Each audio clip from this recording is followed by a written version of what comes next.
Kevin was going to say welcome to Bury. It should be welcome back to Bury, doesn't it? Yeah, very much so. The old place look the same? Well, it's improved in one or two areas, but yeah, it's very similar, very similar.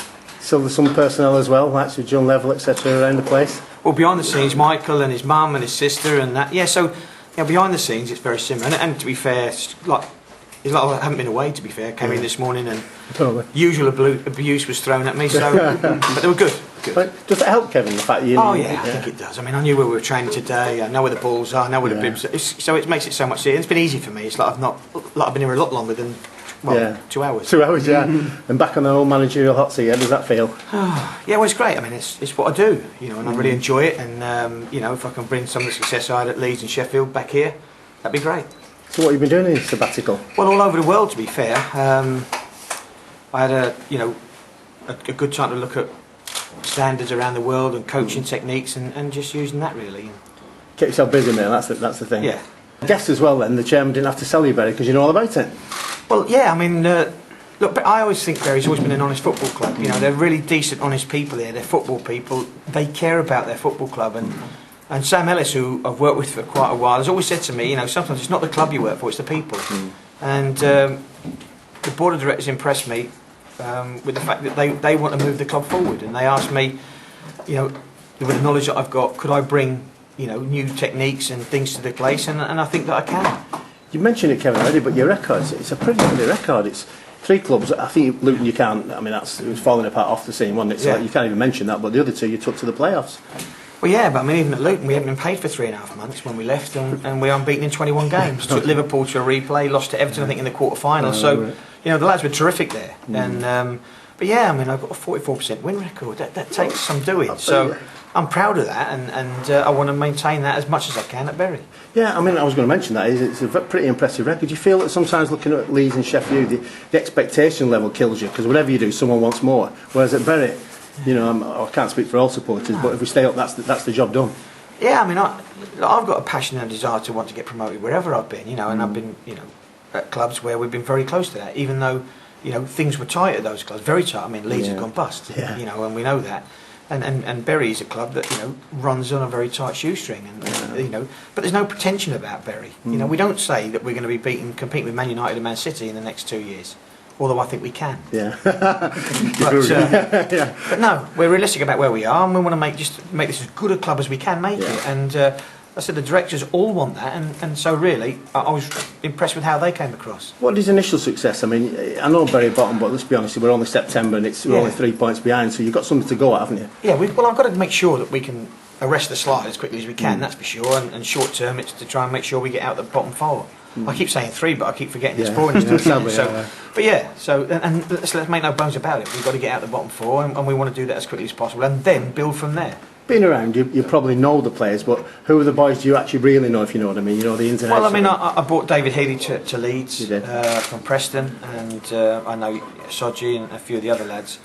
But it's still a learning curve for me with them, and then with me. You've just had a look at first training session. What do you make of the boys? Well, I mean, they were really enthusiastic, and but I mean, if you're a manager, turn up with your first training session, and they were, you'd be very disappointed. So they've done everything I asked them to do today, and listen, we know we've got to work hard. I have, and they have, to improve Bury Football Club. I mean, you've seen any videos, but if not, you've seen the league table. We're struggling to score at one end, letting them in at the other end. Is that the sort of areas you really want to shore up on? Can you get some help from the chairman to do it? That's a recipe for disaster, isn't it? If you're not scoring at one end and you're leaking the other end, the one result is you'll keep losing. So we've got to arrest it. We've got to arrest it. Yeah, and like I said, the board are aware of that, and they're going to try and help me to do as much as I can if we need to bring players in. Yeah, I mean, which is inevitable, isn't it? Because there's a reason why they're in that position. So, I mean, the good thing is you know lots and lots of people. Well, this is where over the years you build up good contacts, and and I've got some good mates in the game, and I will be looking to call a few friendly favours in. That's for sure. Yeah, so Leeds United strikers are coming down. Well, I mean, one thing I have to say, I mean, the Leeds fans have been, since my appointment here. My phone has been unbelievable. Excellent. And the Leeds fans and the Sheffield United fans were incredible. And you sometimes don't realise how much that they might think of you until this sort of situation happens. A lot of the Leeds fans says, well, listen, if we can't go with Leeds, we'll have to come across to Bury. And I said, listen, just bring another 20,000. Yeah, exactly. More than happy. But it's one thing that's that surprised me today, and I feel really good about it, is the amount of people that have wished me all the best. And that's supporters, not just people in the game. Yeah, you got that hunger as well back then, haven't you? I've never lost the hunger. But it's great to be back in the game and go on the training ground there and work with the players, and it's what I think I do best. I will ask you one man. I don't know if I don't know if he's retired. You've already mentioned him actually. He's got, as you know, a brilliant eye for a player. Sam Ellis. Would Sam come official if you got a chance? Would he just decide a guy to ring up and say? Sam now is obviously at Stoke with Tony Pulis and he's working there. Yeah. So I don't think Sam's anywhere near ready to retire anyway. Right. But yeah, look, Sam's on the end of a phone. Yeah. He is. He's a stalwart of the game. He's got a great eye for it, and I brought him in because I was a young manager when I started, and I brought Sam alongside, and I learnt so much from Sam Ellis, and I can't thank him enough for that. Yeah. But he'll always be there at the end of the phone, so if I need him, he'll be there. He's a good judge, isn't he, that lad? He certainly is a good judge, although sometimes I question that. What about, I should ask the chairman really first, with Peter and with Ben, Peter Shetland and Ben Futcher, what's the situation there? They're working with you as number two? The staff, you know them? You know them? Yeah, I know the boys, and but they will remain at the football club. Nothing will change, it was quite clear, the board made it that the staff had to stay, and that's fine by me. They're good lads, and Shirty's a terrific professional. What's your sort of role on Saturday?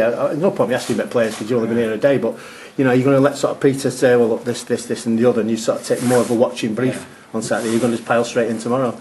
Straight in? Yeah. No. That's what we've done today. We work on it and see if we can get a response as quick as we can. But I don't think there's any point in me just waiting to see what's, many managers say, well, I'll sit back and watch. My job to get on with the job, and that's what I'm going to do. Get on there and win that first game, and you're up and running. I'm looking forward to getting there and try and win it. Yeah.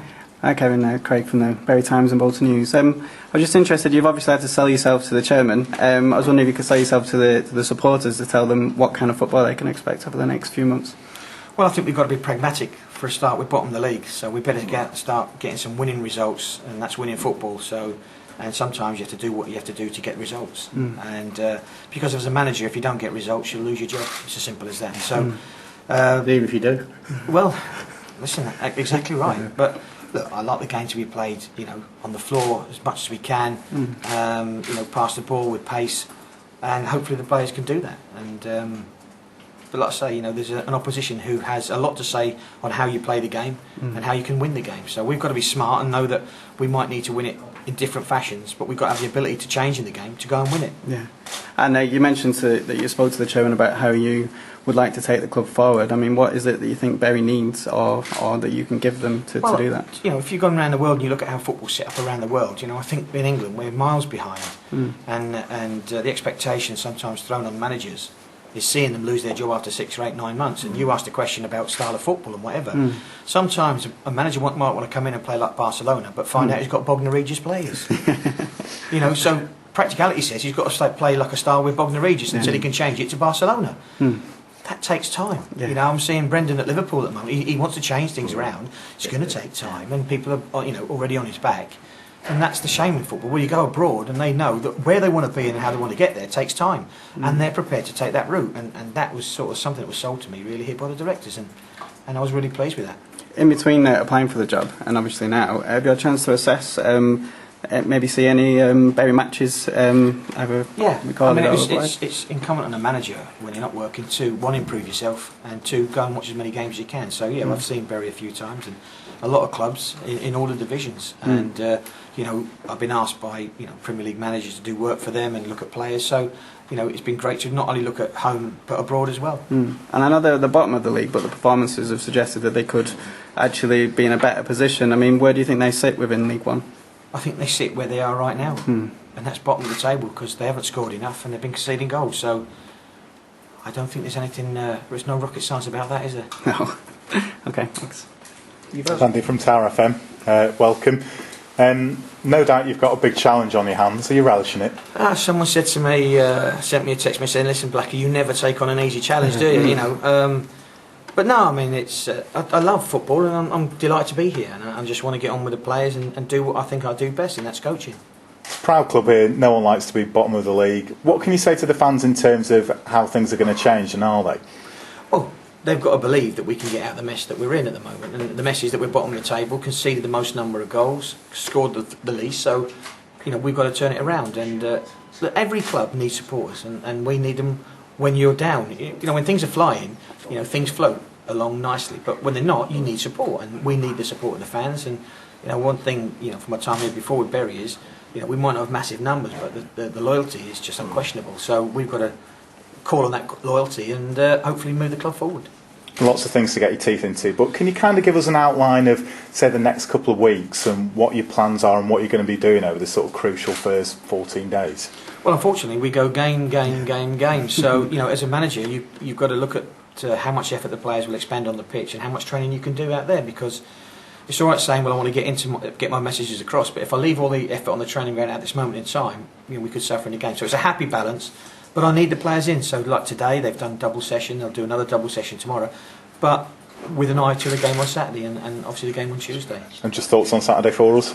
Well, tough game. You know, Stevenage, I think they've got 6 or 7 over 6'3". So, and they're a physical side, but they work hard. They're honest. And, you know, they were a non-league club 3-4 years ago and look with them now. And I saw them in the semi-final against Sheffield United last season, and they almost got to Wembley, could have got to the Championship. So we pay massive respect to Stevenage, and we'll go down there with respect, but not with fear. But it's like going home for you, isn't it? Yeah, it's not too far away. Yeah. How have you used your time out of the game? You've been abroad quite a bit, haven't you? Yeah. At different clubs. Yeah. I've been in America, MLS. I've been in South Africa, Nigeria, Burkina Faso, Sweden. You name it, away with the FA doing sort of courses and asked to look at things for football clubs and go and talk about how clubs need to be developed from top to bottom, because I've got a decent reputation of developing players, and you know, I think I know what I'm doing, and it's great when someone, you know, is prepared to ask you to come over and listen to what you've got to say. You learned a lot about. You feel you've added a lot to yourself as a manager as well in that time out. Oh, I think if you wake up any day and you haven't learnt something from that was a waste of time waking up, wasn't it? And in football, you know, if you don't go and, you know, if you go to these big clubs and you don't learn something, then, you know, you must be stupid. You know, and anybody that I know who thinks they know it all doesn't know anything. Which clubs have you been to? I've been to Kaiser Chiefs in South Africa. I've been to Houston Dynamos in there, and around Europe, and in Belgium, and, you know, Ghent and places like that, and all the places that have got a good reputation for doing stuff on a small scale. Because look, everybody knows the English football outside the Premier League is tight, you know, and you've got to have the ability now to manage on a tight budget, you know, small squads. You've got to try and steer clear of injuries, so you need to make sure that you've got the best new stretching regimes and all these sort of things to try and keep the players fit but free from injury. You found they're a good bunch here, by the way, a decent bunch of lads. Yeah, no, I mean, Yeah, you know, they've already come across as an honest bunch of lads, yeah, good bunch but of I always lads. think that's the difference when you maybe go down the divisions. You know, the higher you go, you know, more prima donnas, and they want this and want that. The lower you go, you know, they'll stop at a cafe on the side road and have a chip butty. Well, that wouldn't happen if you were in the Premier League or the Championship at big clubs. Okay. Good luck anyway. Thank you Thank very you. much.